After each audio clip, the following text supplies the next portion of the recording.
Welcome back. We have, the last 2 days, been considering the life of Jonah, and specifically his prayer life in interaction with Yahweh.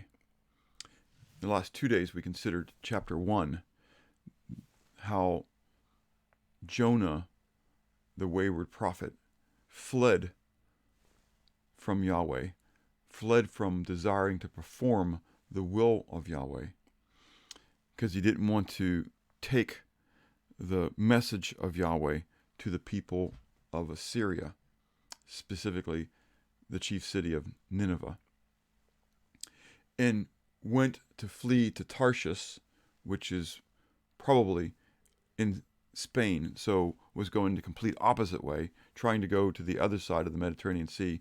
But God caused the sea to rage, and through it used Jonah to be able to draw a group of mariners to himself,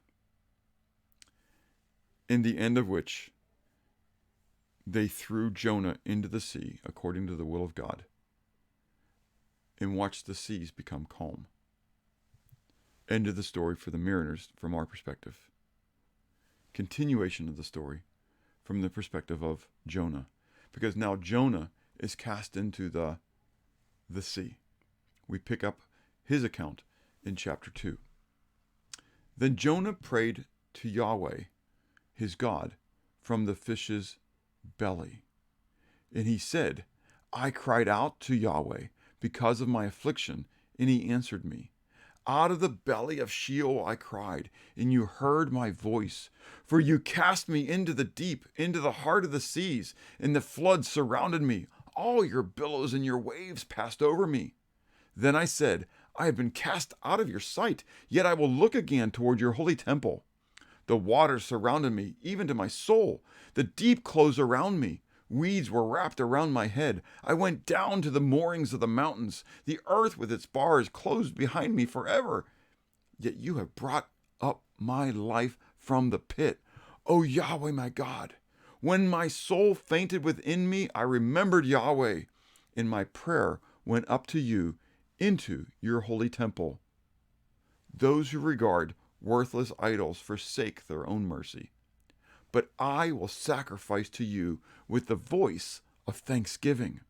I will pay what I have vowed. Salvation is of Yahweh.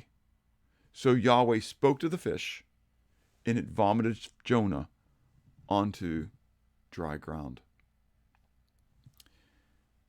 The mariners cast Jonah into the sea. And as they cast Jonah into the sea, they saw two things. They saw the waves become still, but they saw this great fish come up and swallow Jonah. What an amazing thing. Here's Jonah thinking that he's going to run, and so he goes to the belly, if you would, of the ship in order to hide from God. But God extracts him from the belly of the ship to be jettisoned, if you would, by mariners into the sea, to be swallowed by a great fish that Yahweh had prepared,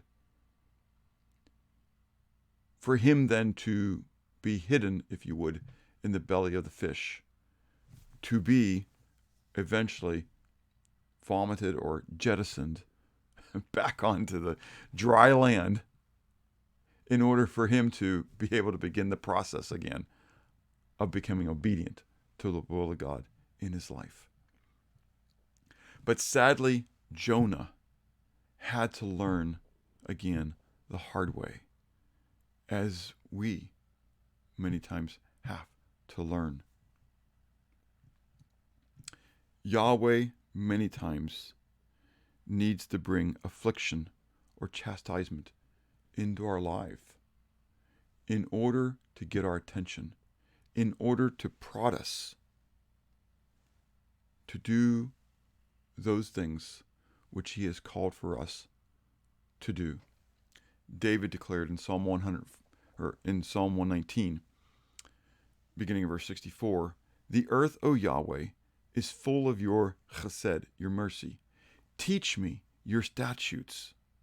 You have dealt well with your servant, O Yahweh, according to your word. Teach me good judgment and knowledge, for I believe your commandments. Before I was afflicted, I went astray, but now I keep your word. You are good and do good. Teach me your statutes."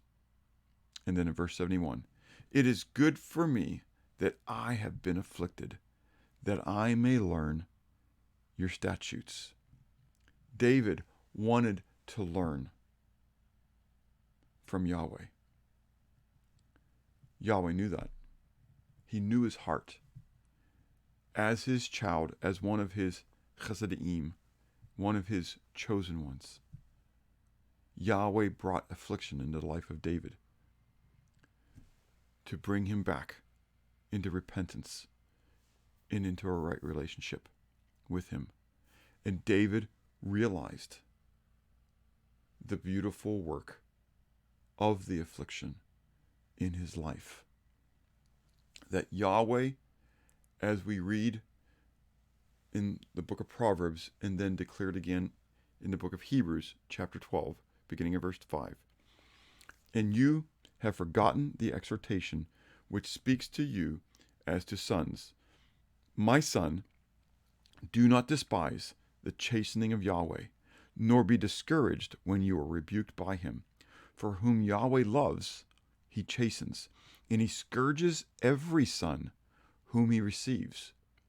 If you endure chastening, God deals with you as with sons. For what son is there whom a father does not chasten? But if you are without chastening, of which all have become partakers, then you are illegitimate and not sons. Furthermore, we have had human fathers who corrected us, and we paid them respect. Shall we not much more readily be in subjection to the Father of spirits and live? For they indeed for a few days chastened us as seemed best to them, but he for our profit, that we may be partakers of his holiness. Now no chastening seems to be joyful for the present, but painful. Nevertheless, afterward it yields the peaceable fruit of righteousness to those who have been trained by it." The prophet Jonah clearly is a child of God, one whom God wanted to use, one whom God would then afflict and chasten in order to bring him back into a right relationship. Afterward, we're told in Hebrews, it yields a peaceable fruit of righteousness to those who have been trained by it. And Jonah is in this period of being trained, of being instructed, and being disciplined in his life. Where are you in your life? Don't be as Jonah, who needs to be thrown into the ocean and swallowed by a whale, a great fish, in order for Yahweh to get your attention. Jonah eventually submits, realizes when he is brought down to this because of his affliction, he cried out to Yahweh. Jonah declared, "When my soul fainted within me, I remembered Yahweh. And then my prayer went up to you in your holy temple." Yahweh is willing and waiting to hear from his errant children. If you have sinned and he has afflicted and chastened you, then cry out to him. If you confess your sin, he is faithful and just to forgive you your sin and cleanse you from all unrighteousness, and he will establish you one more time. Salvation and deliverance is of Yahweh alone. Have a blessed day.